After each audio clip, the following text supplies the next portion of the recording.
വിപിനെ കുറിച്ച് പറയുകയാണെങ്കിൽ പറയണ്ട, കാരണം വിപിനെ നമുക്ക് എല്ലാവർക്കും, മലയാളികൾക്ക് എല്ലാവർക്കും അറിയാതാണ്. റൈറ്റൽ എന്ന് പറയുന്ന സംഘടനയിലെ ഒരു നെടുന്തൂണായിട്ടുള്ള ഒരാളാണ്. റൈറ്റലിലെ മെമ്പറാണ്.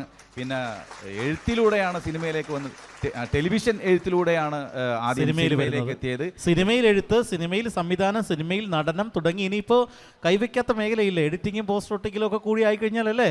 അതെ അതെ. മിമിക്രി എന്ന് പറഞ്ഞാൽ വിപിൻ്റെ പെർഫോമൻസ് മിമിക്രി കണ്ടിട്ടുണ്ടോ?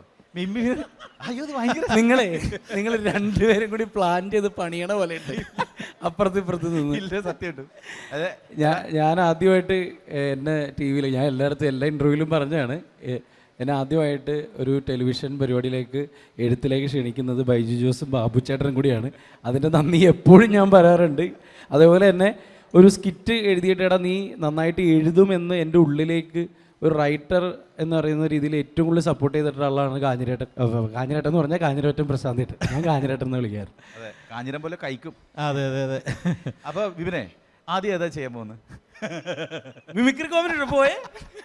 അതെ അതെ. എന്തായാലും വന്ന സ്ഥിതിക്ക് മിമിക്രിക്കാരനാണ്. മിമിക്രിക്കാർക്ക് ഇപ്പോൾ ജയറാമേട്ടൻ മുതൽ ഇങ്ങോട്ടുള്ള ആരായാലും വേദിയിൽ വന്നൊരു മൈക്ക് കിട്ടിയാൽ ഒരു മിമിക്രിയെങ്കിലും പറയാതെ പോകില്ല. സുരാജേട്ടനായാലും ശരി, ജയറാമേട്ടനായാലും ശരി. ഒരു കൈയ്യടി കൊടുത്തേ. അതെ, വിപിൻ്റെ മിമിക്രി ആരംഭിക്കുകയാണ്. എടാ എന്തെങ്കിലും ചെയ്യടാ, നിന്നിൽ നിന്ന് ഒരുപാട് പ്രതീക്ഷിക്കുന്നുണ്ട്. അങ്ങനെയല്ലെന്ന്, ഞാൻ ഏത് ചെയ്യണേന്ന് ആലോചിച്ചിട്ടിരിക്കുക. ഏത് എങ്ങനെയെങ്കിലും ഒന്ന് ഇറക്കിയിട്ടില്ലെങ്കിൽ എനിക്ക് സമാധാനമില്ല. അതെ, അത് എടാ അഖിലേ പോടാ. എടാ കാരണം ബിബിൻ ചെയ്തിട്ടാണ് അവർക്ക് രണ്ടുപേർക്ക് ചെയ്യാൻ. അത് സ്റ്റാർട്ടിംഗ് ടൈമിൽ വേണ്ടി ഒന്ന് ചെയ്യാന്നുള്ള വിശ്വാസത്തിലൊക്കെയാണ് വന്നത്. പക്ഷെ മറ്റേ ആ പിള്ളേരില്ലേ, അതുകൊണ്ടല്ല ആത്മവിശ്വാസം കെടുത്തി കളഞ്ഞ്. എൻ്റെ കുറേ മിമിക്രി വീഡിയോയുടെ താഴെയുള്ള കമന്റ് കാണിച്ചിട്ട് വൈഫ് എന്നോട് ഇത് എന്തൊക്കെയാണ് അവർ എഴുതി വെച്ചേക്കണത്, തള്ളക്കും തന്തയ്ക്കൊക്കെ വിളിച്ചിട്ടുണ്ടല്ലോ. അപ്പൊ എനിക്ക് കാണിച്ചു കൊടുക്കണം, ദേ ഇത് കാണുന്നേ, അതിനു വേണ്ടിയിട്ടാണ്. ഇപ്പൊ ചെയ്തില്ലെങ്കിൽ അലിക്കിട്ട് കൊടുക്കും, ഞാൻ പുലിക്കിട്ട് കൊടുക്കും എന്ന് പറഞ്ഞു. അപ്പൊ പുള്ളി അവിടെ വെയിറ്റ് ചെയ്ത് നിൽക്കണ കേട്ടോ. ഞാൻ നമ്മുടെ ശശികലിക്കയുടെ ശബ്ദം അനുകരിക്കാം. ഓക്കെ, ശരി. താന്തമ്പറ്റി നല്ല പിടക്കണ വരാന, പത്മശ്രീ ഉണ്ടോ, പത്മശ്രീ വേണോ, ചോറ് കാലായി.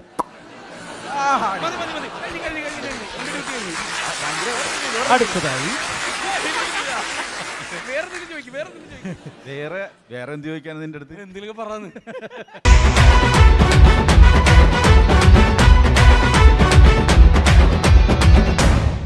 റൈറ്റൽ പ്രസൻസ് ഫ്ലൈവേൾഡ് ഓവർസീസ് എഡ്യൂക്കേഷൻ മിന്നും താരം ഇവിടെ വളരെ വിജയകരമായി ജൈത്രയാത്ര മുന്നേറിക്കൊണ്ടിരിക്കുകയാണ്. അപ്പോൾ നമുക്ക് അടുത്ത കണ്ടസ്റ്റൻസിനെ വിളിക്കാം. ആരാണ്? അടുത്ത സ്മൈൽ ക്യാപ്സ്യൂൾസ്. എല്ലാവർക്കും ഞങ്ങളുടെ മിമിക്രിയിലേക്ക് ഹാർദമായ സ്വാഗതം.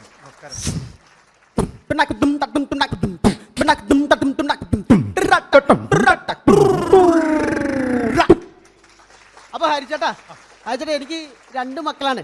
അതെനിക്കറിയാമല്ലോ. മൂത്താള് 3ാം ക്ലാസ്സിൽ ഗവൺമെന്റ് സ്കൂളിലാണ് പഠിക്കുന്നത്. അതെനിക്കറിയാം. അപ്പൊ രണ്ടാമത്തെ ആളോ എന്റെ പൊന്നോ ഫുൾ ടൈം കരച്ചിലാണ്. അപ്പൊ നമ്മുടെ മൂത്താളുണ്ടല്ലോ, പതുക്കെ ചെന്ന് വാതിൽ തുറന്നു നോക്കിയപ്പോഴും ഇതന്നെ ഫുൾ ടൈം കരച്ചില്. അപ്പൊ നമ്മുടെ പയ്യൻ എന്ത് ചെയ്തറിയോ, ഒരു ട്രിക്ക് കണ്ട് ഉപയോഗിച്ചു.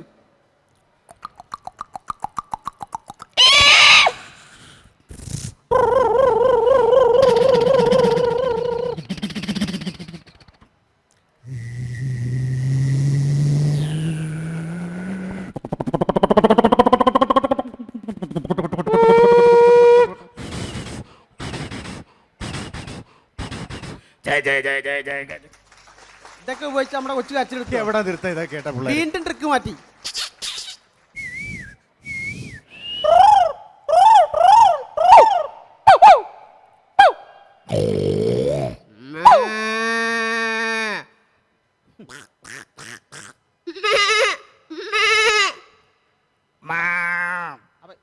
ഇതെടുത്തപ്പോഴും കൊച്ചു കരച്ചിലെടുത്തുക. എവിടെ നിർത്താൻ ഇതൊക്കെ കേട്ട എവിടെ നിർത്തും പിള്ളേർ? നമ്മുടെ കൊച്ചുണ്ടല്ലോ, തൊട്ടപ്പുറത്തെ മേശയുടെ മേലെ ജഗ്ഗിൽ വെള്ളം കണ്ടു, തൊട്ടടുത്ത് പാലുകുപ്പിയും കണ്ടു. ഓക്കെ അപ്പൊ ഒന്നും നോക്കില്ല,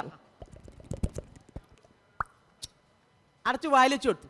കൊച്ചു കരച്ചെടുത്തോ ഇല്ലേ? നിർത്തി കാണുമല്ലോ, പിന്നല്ല പാലല്ലേ.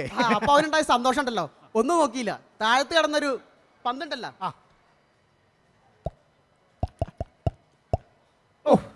അവനുണ്ടായ സന്തോഷം ഉണ്ടല്ലോ. അപ്പൊ ഞാൻ പറഞ്ഞു, എന്നാ ശരി, എന്നാ ഒന്ന് പോയി കുളിച്ചേക്ക് പറഞ്ഞു. അവൻ കുളിക്കാൻ പൈപ്പ് തുറന്നപ്പോഴോ കുളിക്കുന്നവൻ ഇഷ്ടമല്ലല്ലോ. അല്ല ഒന്നാമത് ആഴ്ചയിൽ ഒരു ദിവസം കുളിക്കുള്ളൂ. അന്ന് വെള്ളമില്ല പറഞ്ഞപ്പോ പിന്നെ സന്തോഷമായി കാണും. സന്തോഷമായി കാണും. അപ്പൊ ഞാൻ പറഞ്ഞു, എടാ എന്നാ കുറച്ചേരം TV കണ്ടോന്ന് പറഞ്ഞു. TV ഓൺ ചെയ്തപ്പോഴോ ആ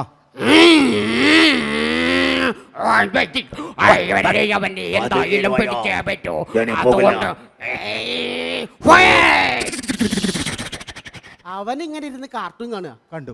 നമുക്ക് പറ്റുമോ? ഞാനപ്പം എന്ത് ചെയ്തു, ചോറും കറിയും വെക്കാൻ വേണ്ടി അകത്തേക്ക് ചേർന്നു. ചോറും കറിയുടെ കാര്യം പറഞ്ഞപ്പോഴാണ് സുധീഷ് ഞാൻ ഓർത്തത്. എന്തു പറ്റി? കഴിഞ്ഞ ദിവസം ഞാൻ ചോറും കറിയും വെച്ചു. ആ. കറി വെക്കാൻ വേണ്ടി മാർക്കറ്റിൽ ഇറങ്ങുമായിരുന്നു. പൂച്ചയ്ക്ക് മനസ്സിലായി ഞാൻ മീൻ മേടിക്കാൻ പോവാന്ന് കേട്ടോ. അതല്ലേ? എന്നിട്ടോ? അത് കഴിഞ്ഞ് മുമ്പോട്ട് പോയപ്പോഴാ അതിനും മനസ്സിലായി വീട്ടിൽ വിരുന്നുകാർ വരുമെന്ന്. 1 കിലോ മീൻ മേടിക്കാൻ പോയതാ. പറ്റുമോ സുധീഷേ? എവിടെ? 2 കിലോ മേടിക്കേണ്ടി വന്നു. എന്നിട്ടോ? മാർക്കറ്റിൽ ചെന്നപ്പോഴാ അവിടെ കണ്ട കാഴ്ച. ताजा मच्छी ताजा मच्छी ताजा मच्छी 200 रुपया 200 रुपया ताजा मच्छी अइला चाला. അവിടെയും ബംഗാളിയാ? അവിടെയും ബംഗാളി. എവിടെ തിരിഞ്ഞാലും ബംഗാളി, പിന്നെ മുക്കിലും മൂലലും ബംഗാളി. എവിടെ തിരിഞ്ഞാലും ബംഗാളി, പിന്നെ മുക്കിലും മൂലലും ബംഗാളി. ബംഗാളിക്കും കണ്ണ് നന്നായി പോയത് കാരണം നമ്മൾ മലയാളി, കാരണം നമ്മൾ മലയാളി. ഓ സമ്മതിക്കണട്ടാ. അവിടുത്തെ പിന്നെ മീൻ മേടിച്ചാൽ വീട്ടിലേക്ക് അങ്ങ് പോയി. അങ്ങോട്ട് ഇറങ്ങുമായിരുന്നു റോഡിലോട്ട്. കണ്ട അവന്മാര് പോയ പോക്ക്. 10 മിനിറ്റ് കണ്ടപ്പോ കഴിഞ്ഞപ്പോ കണ്ട കാഴ്ച വേറെ ഒരു വണ്ടി പോകുന്നേ.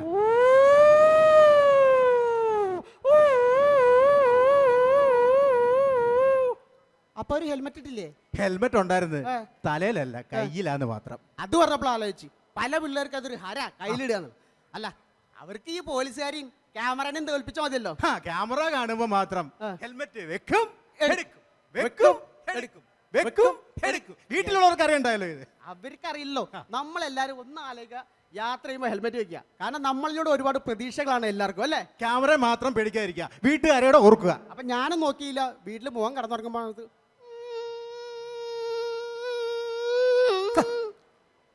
ഉറങ്ങുമ്പോ കൊതുകിന്റെ ശല്യം ഞാൻ പറയണ്ടല്ലോ. ഞാനൊന്നും നോക്കിയില്ല, TV ഓൺ ചെയ്തു. TV ഓൺ ചെയ്തപ്പോഴോ അങ്ങനെ ഇരിക്കണ നേരത്ത് അല്ലെങ്കിൽ സമയത്ത് അങ്ങനെ ഇരിക്കണ ഹനുമാന്റെ വാലെടുത്തോണ്ട് നമ്മുടെ എന്താ സുധീഷേ ഇതൊക്കെ കാണാൻ പറ്റിയതാണോ? ഇതൊക്കെ പിന്നല്ല, ഞാൻ അപ്പൊ തന്നെ ചാനൽ മാറ്റി കാണുമല്ലോ. അപ്പണ്ടല്ലോ ഒരു പയ്യ അടിപൊളിയായിട്ട് മിമിക്രി ചെയ്യണ്. മിമിക്രിയോ? മിമിക്രി പറഞ്ഞാൽ അറിയാലോ, കലാകാരന്മാരുടെ ശബ്ദമാണ് ഏറ്റവും വലുത്. അപ്പൊ അതൊന്ന് കേട്ടോക്കാം. വൃദ്ധമാലി സുന്ദരനായ കലാകാരൻ കേട്ട് പഠന.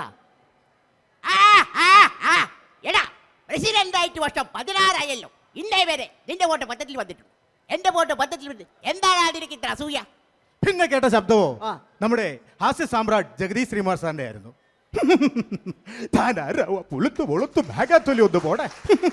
തന്റെ ഒരു മോളും ഒരു ഭ്രാതനുമായി ജോക്കാലി പിശിക്കിടന്ന്